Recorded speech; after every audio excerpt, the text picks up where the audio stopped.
14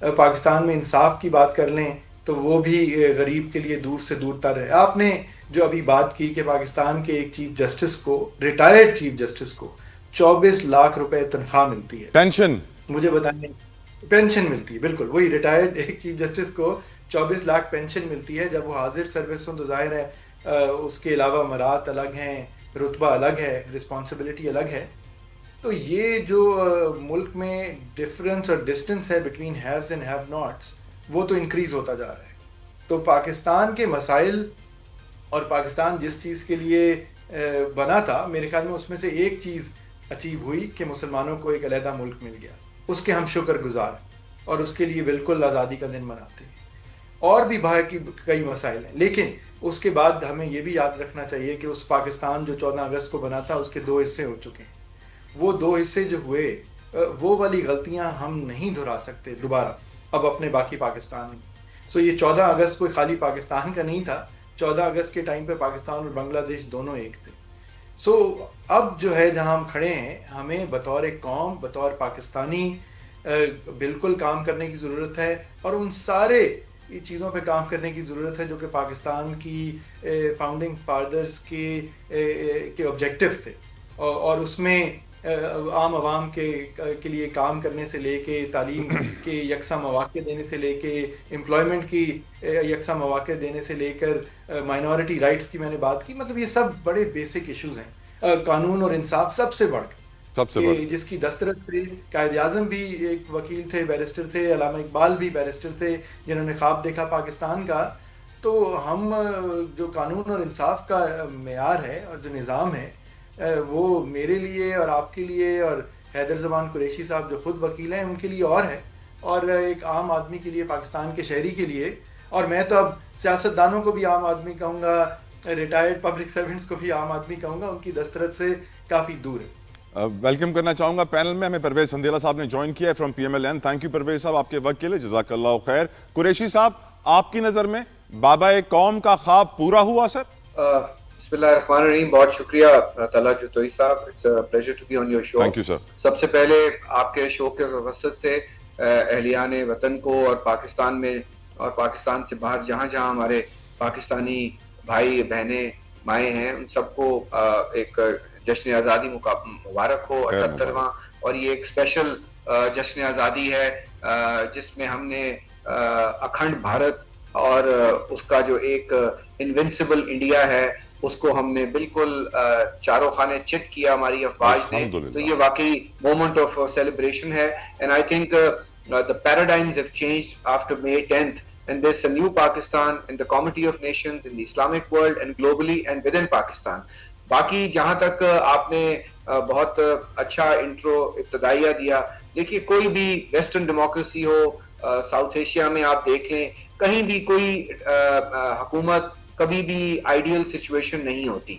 لیکن یہ کہہ دینا کہ ہم نے قائد اعظم کا جو خواب ہے، خواب مائنورٹیز کے حوالے سے ہو، ایکوالٹی کے حوالے سے ہو، ویمن رائٹس کے حوالے سے ہو، کانسٹیٹیوشن اینڈ سپریم لا کے حوالے سے ہو، یس ہم کئی چیزوں میں فالٹر کر رہے ہوں گے، ہم کئی چیزوں میں پیچھے ہیں، ہماری تشنگی ہے، اس میں اکانومی بھی ہے، اس میں پاورٹی ایلیویشن بھی ہے، اس میں ویمن رائٹس بھی ہیں. لیکن یہ بھی نہیں کہا جا سکتا کہ ہم نے کچھ اچیو نہیں کیا. ہم بہت سارے گلف ممالک سے، بہت سارے ایسے اسلامک ممالک سے، Pakistan is much still better constitutional and working democracy. اس میں غلطیاں ہیں، غلطیاں حکمرانوں سے بھی ہوئیں، عامروں سے بھی ہوئیں، اور ہماری بدعزت احترام عدلیہ سے بھی ہوئیں. اب rule of law, dispensation of justice جو ہے وہ صرف ایکسس ٹو جسٹس پروگرام کے $200-400 ملین لے لینا اور تنخواہیں اور مراد بڑھا لینے کا نام تو نہیں تھا.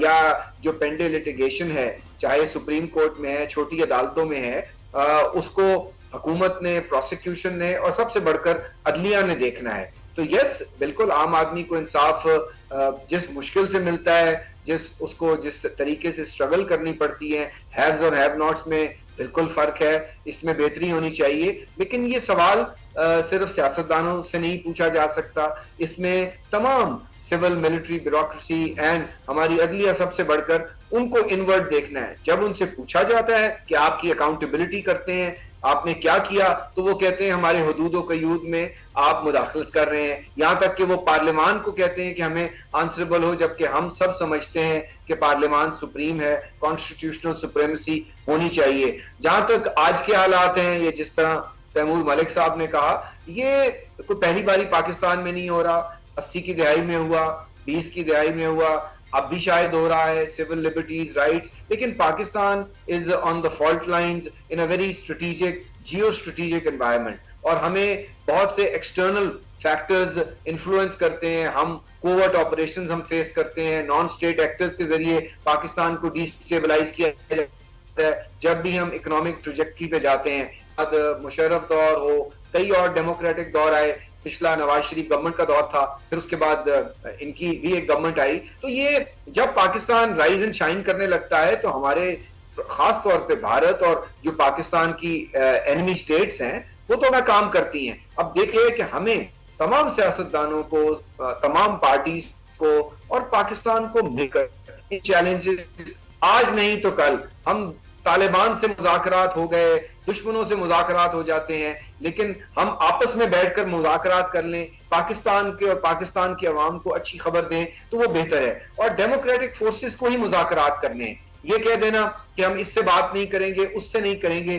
100 گلے شکوے ہوں، آخر پارلیمان اور پارلیمان کے ذریعے انہی کمیٹیوں سے ہمیں ڈائیلاگ لے کر لے جانا چاہیے۔ لاسٹلی آپ نے پینشنز کی بات کی، دیکھیے آپ نے بہت اچھی اسیسمنٹ کر دی، 2021 میں جو گورنمنٹ تھی اس کو یہ سوچنا چاہیے، لیکن ہم جب اتنی تنخواہ دیتے ہیں تو پاکستان کی مقننہ، پاکستان کی عوام پارلیمان کی پارلیمنٹری کمیٹیز کے ذریعے یہ توقع رکھتے ہیں، لیکن ہم نے دیکھا کہ ان اداروں رجسٹرار تک جو ہیں وہ پیش ہونا گوارا نہیں کرتے۔ تو ضرورت اس بات کی ہے کہ ان اداروں کو جو پارلیمان کے تابع ہیں، آزاد ضرور ہیں، کانسٹیٹیوشنل ضرور ہیں، چاہے اٹارنی جنرل کا ہو، عدلیہ کا ہو، آپ کا دیگر کانسٹیٹیوشنل آفیسز ہیں، but everybody is accountable to the parliament. اب پارلیمنٹ کی توقیر کو بحال تو ہم نے خود ہی کرنا ہے، اپوزیشن نے اور گورنمنٹ نے مل کے کرنا ہے، جو بھی حکومت وقت ہو، اور یہ پینشنز جو ہیں یہ بالکل کمنسریٹ نہیں ہیں پاکستان کی نارمل جو لوگ ہیں، جو سول سرونٹس ہیں، یا جو پاکستان کے نارمل شہری کی ارننگ فیکٹر ہے۔ تو پینشنز بڑھنی چاہیے، تنخواہیں بڑھنی چاہیے، پاکستان پیپلز پارٹی سمجھتی ہے، لیکن اتنا جو ہے پرو ریٹا جو ہے ڈس ایڈوانٹیج نہیں ہونا چاہیے، یہ اتنا گیپ نہیں ہونا چاہیے۔ اور ہم بات صرف ایک چیف جسٹس کے آفس کی کیوں کر رہے ہیں، تمام جو آئینی عدلیہ ہے ان سب کی اگر آپ تنخواہوں پر آپ کے پروڈیوسر صاحب تھوڑی ریسرچ کریں تو سب اسی حدود و قیود سے بڑی ہیں، صرف چیف جسٹس کی نہیں بڑی، سب معزز جج صاحبان کی بڑی ہیں، اور یس ان میں اچھے لوگ ہیں، ان کو کام کرنا چاہیے، ان کو ایڈیکویٹلی ریمونریٹ بھی ہونا چاہیے، لیکن جہاں پہ ریمونریشن ہے، پرکس اینڈ پریولیجز ہیں، وہاں پہ پھر اکاؤنٹیبلٹی بھی ہونی چاہیے۔ یہ نہیں ہو سکتا کہ آپ ہمیں پیسے دیں لیکن ہم سے پوچھیں مت کہ ہماری کارکردگی کیا ہے یا ہم کیسے کام کرتے ہیں۔ تو یہ I think there has to be a balance. Going forward we should be promising and we should be progressive and we should be hopeful. Let's give the nation hope کہ پاکستان اب وہ پاکستان نہیں رہا، ہم نے اس کو economically اب ایک invincible strength دینی ہے، and yes we need to improve on our democratic credentials, our human rights credentials, our civil liberties credentials, which every government should do that, but we will also do that. But یہ کہہ دینا کہ کچھ نہیں ہوا، میں سمجھتا ہوں یہ بھی ذرا unfair ہوگا۔